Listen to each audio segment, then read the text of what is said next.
helped out. So when you started, I say around that Ricky Bobby time, who was some other people that was out here doing it? Was it anybody that you looked up to, or was like, damn, this is my competition? Well, all right, so things were a little different. Here's why they were different. There was no DSLRs that were giving you instant magic. Okay. You know what I mean? We had these big video cameras that the trick was back then, you would put your camera real far back, zoom in, and it would create that depth of field behind, you know, that blurry background, you know what I mean? Yeah, okay. And so, I would say like, probably in fact, the first video I shot with the older camera, and then at the same time, I'm shooting this short film called No Change. Yeah. And my friend Shane Conley comes on set to shoot some behind the scenes pics with his new 5D Mark II. Okay. Right? So he DSLR. Yeah, he had like the first one that changed the game. Yeah. Right? So he's taking some photos, and then he's like, dude, this one shoots video too. I'm gonna grab some shots. He's like, look at this footage. I was like blown away. I was like, dude, this is ridiculous.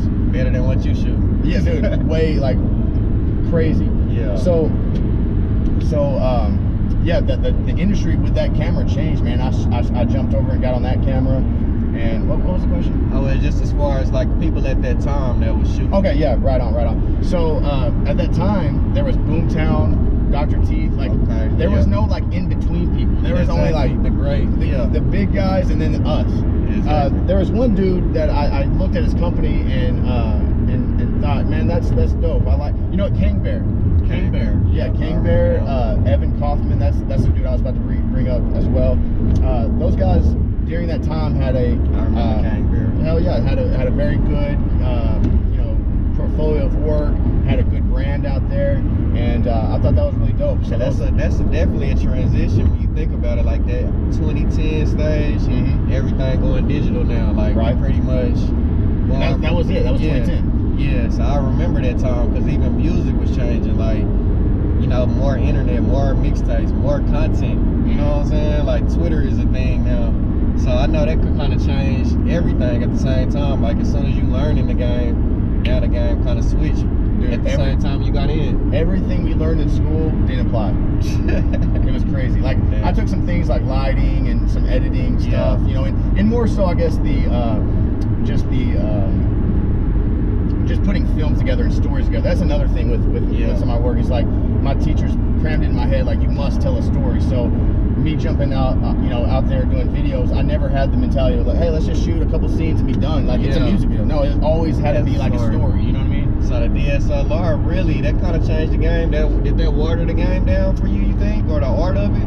Well, that definitely, you know, you could look at it like that. You could say it watered the game down because there is a lot more people doing it.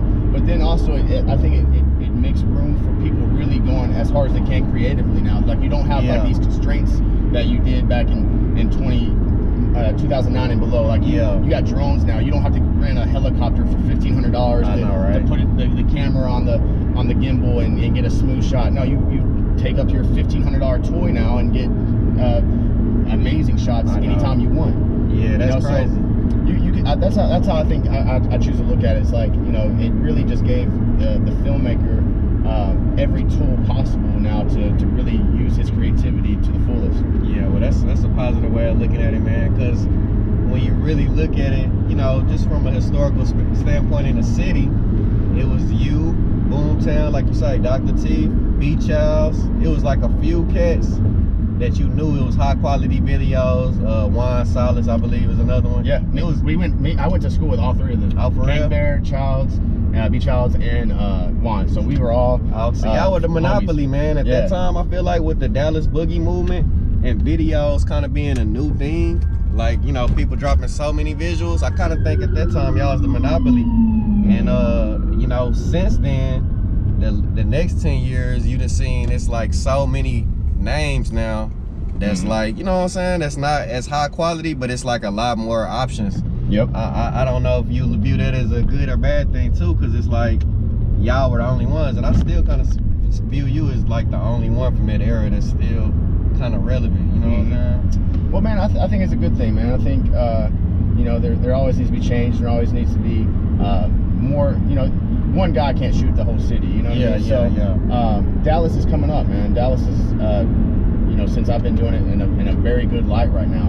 And so with that being said, man, there needs to be a lot of great videographers, directors that can give us a good visual for the city. You know what I mean? So I still, you know, I view it as a good thing, because it's like, sure, there's a lot of people that's out there working, but you know, with the relationships I have in place, like, I'm still able to get some of the bigger records and really kind of focus more on those versus, you know, just doing being so overworked.